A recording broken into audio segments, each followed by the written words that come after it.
And good morning. Welcome to Your Vote Counts. We have a deal, an education deal, that is. The reviews are in. Senator Kirt in this morning. Good to have you. Good to be here. Let's start with you. The education deal is done. Your thoughts about it? You know, I'm glad that we're finally looking at some real numbers for boosting our public education budgets.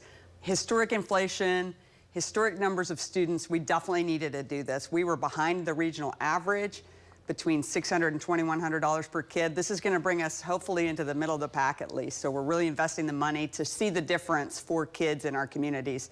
I'm really glad about that. I wish we were seeing the whole package along with the budget, but for this piece of it, we support that. Okay, so that's not a bad review, Mr. Leader. Democrats still not greatly happy about this, but the deal got done. What's in it? Well, the deal got done. If you were watching last week, I was pretty upbeat that the deal was coming. And what is in this bill is the single largest injection of money in common education in the history of the state of Oklahoma. We have put more money in common education over the last 6 years than the past 27 years combined. Now, I'm pretty proud of that because those were the 6 years I was floor leader and Charles McCall was speaker. Well, you can't talk about this deal, by the way, without talking about Chairwoman Rhonda Baker, Chairman Mark McBride, Senator Pemberton, Senator Adam Pugh. This is a huge win. And on top of that, what's not getting talked about is the money for school safety, which is going in. Very necessary. Very proud we got this across the line. Okay, let's talk about this on down the road, okay? Let's talk about the impact of this. This is a big deal. In 10 years, what are we going to talk about when it comes to this bill? Yeah, in 10 years, they will talk about this year the same way the same way we talk about House Bill 1017. Because it's not just over $700 million in funding for education, but it was coupled with a school choice plan. Every student, every teacher, every parent, and every school district won. Up to a $6,000 teacher pay raise, universal school choice through the tax credit program, and again, the largest investment for 1 year in the history of the state of Oklahoma. Florida's excited because they're putting $1 billion in public education. Think about our budget compared to their budget, over $700 million. This was a great agreement. Senator, in 10 years, when you look back on this, do you think it has everything in it that was needed? No, I mean, what we're looking at is this is the year that we put the hole in the boat. So creating an open voucher program through tax credits, that's funding going out the door for wealthy people to send their kids to private school. It's been proven across the country the majority of the people who use these vouchers are wealthy individuals. And so what we're seeing is we're putting a hole in the boat and we're going to watch the problems that's going to create.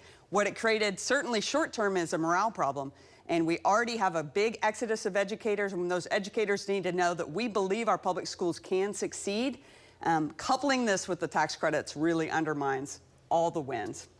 Okay, well, we got the education deal done, but our friend Trey Savage got this picture. When we come up in our next segment, what is that man doing, and why does it impact you coming down the road? We'll be right back.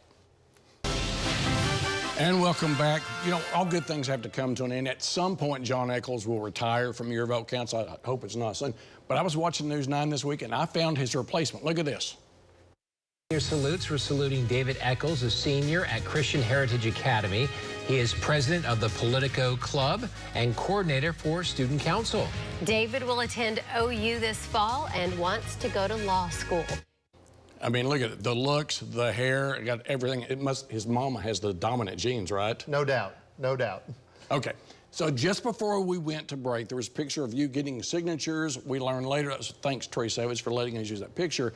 A special session, why? Yeah, so first, congratulations, David. That's so excited. And you can tell viewers at home that is, without a doubt, it is mom who he takes after, and I'm very lucky. Proud of you, son. But yeah, so that was me on the floor. Trey Savage with nondoc.com does a great job. I was getting signatures for a special session. Now, before you're thinking special session, this is my 8th one. They don't feel that special anymore. But what we're doing is giving the opportunity to have proper balance in the budget. This will give the legislature to come back one day on June 12th if they want to, and possibly override any vetoes inside the budget. It wasn't an aggressive move. It was done with the Senate and the governor on board.